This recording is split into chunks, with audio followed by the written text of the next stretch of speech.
crazy things I used to do, and all the pain I put you through. Mama, now I'm here for you, for all the times I made you cry, the days I told you lies. Now it's time for you. Gedung ini adalah Mahkamah Syariah. Mahkamah Syariah adalah lembaga peradilan syariat Islam di Provinsi Aceh sebagai pengembangan dari peradilan agama. Jika dilihat dari sistem peradilan jinayat di Provinsi Aceh, maka salah satu unsur penegak hukum jinayat adalah Mahkamah Syariah. Selain itu, ada juga kepolisian, kejaksaan, wilayatul hisbah, dan lain-lain. Mahkamah Syariah Aceh adalah lembaga peradilan tingkat banding yang diresmikan pada tanggal 1 Muharram 1424 Hijriah sesuai dengan Undang-Undang Nomor 18 Tahun 2001, Keputusan Presiden Nomor 11 Tahun 2003, dan Konun Provinsi Nanggroe Aceh Darussalam Nomor 10 Tahun 2002. Sejarah singkat lahirnya Mahkamah Syariah Aceh. Dengan lahirnya Undang-Undang Nomor 18 Tahun 2001 tentang otonomi khusus bagi Provinsi Aceh dan Undang-Undang Nomor 11 Tahun 2006 tentang pemerintahan Aceh, telah terjadi sejarah baru bagi peradilan agama di Aceh. Karena salah satu lembaga yang harus ada di Aceh dalam rangka pelaksanaan otonomi khusus adalah peradilan syariat Islam yang dilaksanakan oleh Mahkamah Syariah. Adapun kewenangan Mahkamah Syariah adalah sebagaimana diatur dalam Undang-Undang Nomor 7 Tahun 1989 tentang peradilan agama dan Undang-Undang Nomor 3 Tahun 2006 tentang peradilan agama.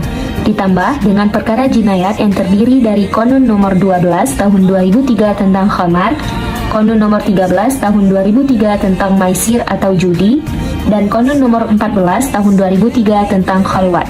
Adapun tugas pokok dan fungsi Mahkamah Syariah Aceh dalam bidang yudisial, yang pertama, kekuasaan dan kewenangan Mahkamah Syariah dan Mahkamah Syariah Provinsi adalah kekuasaan dan kewenangan pengadilan agama dan pengadilan tinggi agama yang berkaitan dengan kehidupan masyarakat dalam bidang ibadah dan syiar Islam yang ditetapkan dalam Konun Pasal 49 Ayat 1 Undang-Undang Nomor 7 Tahun 1989 adalah memeriksa, memutus, dan menyelesaikan perkara-perkara di tingkat pertama antara orang-orang yang beragama Islam di bidang perkawinan, kewarisan, wasiat, dan hibah yang dilakukan berdasarkan hukum Islam, wakaf, dan sedekah. Dalam melaksanakan amanat dari Pasal 25 Undang-Undang Nomor 18 Tahun 2001 dan Konun Provinsi Nanggroe Aceh Darussalam Nomor 10 Tahun 2002 telah memberikan kewenangan terhadap Mahkamah Syariah untuk memeriksa, memutus, dan menyelesaikan perkara-perkara pada tingkat pertama dan banding, al-ahwa al-syakhsiyah, muamalah, dan jinayah. Selanjutnya dalam bidang non-yudisial. Pada bagian pengawasan, tugas Mahkamah Syariah yaitu 1. Melakukan pengawasan jalannya peradilan tingkat pertama agar peradilan dilakukan dengan adil, jujur, cepat, sederhana, dan biaya murah. Yang kedua, mengadakan pengawasan terhadap pelaksanaan tugas dan tingkah laku hakim, sekretaris, dan lain-lain. Pada bagian penasihat hukum, 1. Mahkamah Syariah berwenang memberi izin insidentil kepada seseorang yang bertindak sebagai penasihat hukum. 2. Menyimpan daftar penasihat hukum, advokat dan pengacara praktek yang bertugas di daerahnya dan mengirimkan daftar tersebut ke Mahkamah Syariah Provinsi dan Mahkamah Agung Republik Indonesia. Pada bagian hisab dan ruqyat, Mahkamah Syariah memiliki tugas untuk penentuan awal bulan Qamariyah, penentuan arah kiblat dan kalender Hijriah. Yang kedua, menyusun dan membuat imsakiyah bulan Ramadan. Selanjutnya, dalam melaksanakan tugasnya, Mahkamah Syariah Aceh memiliki struktur organisasi sebagai berikut. Perkenalkan, nama saya Dilaina Nur Baroka dengan NIM 210303001. Teman-teman sekalian, kalian pernah nggak sih lihat berita ini? Atau yang ini? Kemudian yang ini? Sebenarnya Konun Aceh itu berlaku untuk siapa sih? Yuk mari kita cari tahu.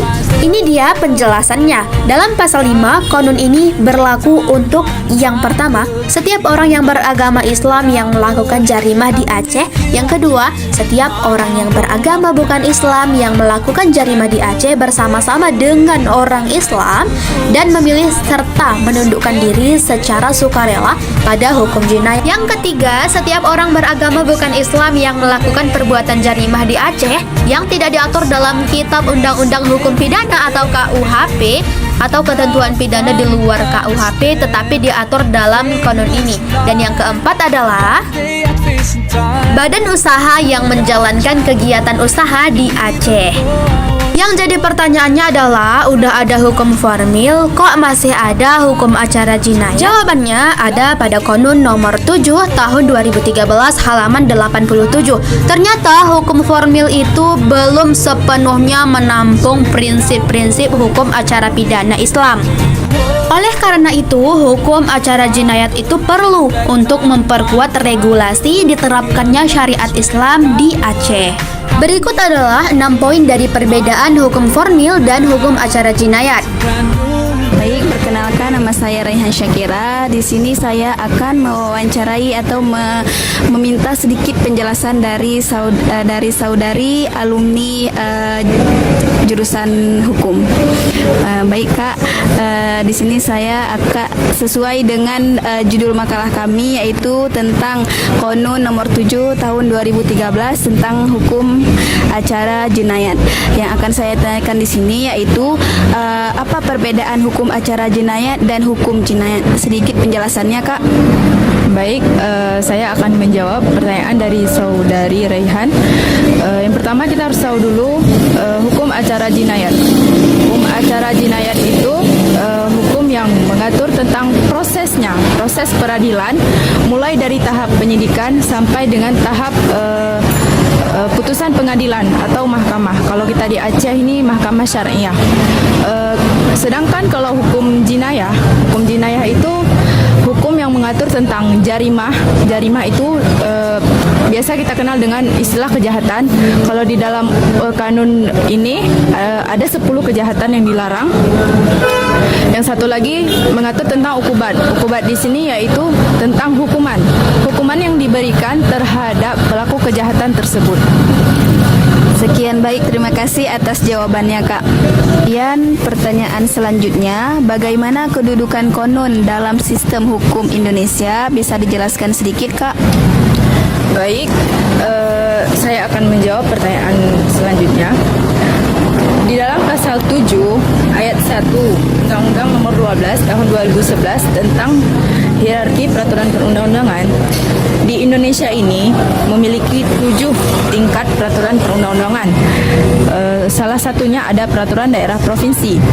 Kanun tentang acara hukum jinayah ini sama tingkatannya dengan peraturan daerah provinsi. Jadi sistem kedudukan kanun ini dalam sistem hukum Indonesia ini sederajat atau setara dengan peraturan daerah provinsi. Kalau kita di sini yaitu peraturan daerah provinsi Aceh. Pertanyaan selanjutnya, bagaimana proses peradilan dalam hukum acara jinayat? Dijelaskan sedikit Kak. Baiklah, saya akan menjawab proses peradilan dalam hukum acara jinayat. Ketika terjadi sebuah kejahatan atau peristiwa pidana, penyelidik itu menyelidiki dulu peristiwa tersebut itu dikategorikan sebagai peristiwa pidana atau bukan. Jika itu merupakan peristiwa pidana, maka akan dilakukan ke tahap penyidikan, dan jika tidak, maka tahap itu akan berhenti sampai tahap penyelidikan saja. Di sini ada beberapa tahap, yaitu yang pertama penyelidikan, yang kedua penyidikan, penuntutan, penangkapan, penahanan, penggeledahan, penyitaan, pemeriksaan surat, yang terakhir yaitu pengumuman putusan pengadilan oleh hakim. Mungkin itu saja. Pertanyaan selanjutnya, bagaimana hukuman bagi pelaku zina di dalam konun? Baik, saya akan menjawab. Di dalam kanun ada beberapa ketentuan mengenai pelaku zina. Yang pertama, setiap orang yang dengan sengaja melakukan perbuatan zina itu diancam dengan 100 kali cambuk. Kemudian ada bagi setiap orang yang melakukan, orang dewasa ya, yang dimaksud melakukan zina dengan anak, itu dihukum yang pertama 100 kali cambuk. Kemudian ada hukuman tambahan atau dinamakan hukuman takzir 100 kali cambuk juga, atau ada denda sebanyak 1000 gram emas atau penjara paling lama 100 bulan. Baik, terima kasih. If I could turn back time, rewind. If I could make it undone, I swear that I would make it up to you.